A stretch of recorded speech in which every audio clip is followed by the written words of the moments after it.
Assalomu alaykum. Xudo xohlasa kafel ishlari tugadi. Bu podvalda nasoslar bo'ladi. Bochka 2 tonnalik. Shu yerda suv yig'ilib, musorlar tushib, bitta filtrdan o'tadi, ikkinchi filtrdan o'tadi, yana bitta filtri bor.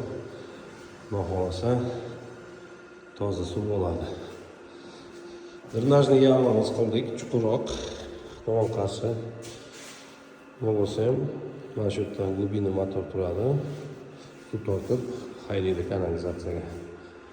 Naklonimiz 1,5 ga 2,5. Xudo xohlasa umuman suv turmaydi. Oxirida mana buni ozgina ko'tardik 3 mm. Keyin burchagi ham ko'tarildi. Umuman suv turmaydi, nasib qilsa Xudo xohlasa. Tashkil 90 kvadrat kafel bo'lgan qo'l bilan burchaklarga oddiy uголок qo'ydik. Alyuminli ranglamaydi.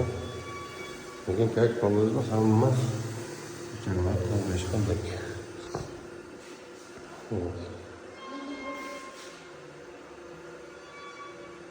Chiroyli chiqadi. Xudo xohlasa patolog qora kraska sepiladi. Undan yana ham chiroyli chiqadi Xudo xohlasa.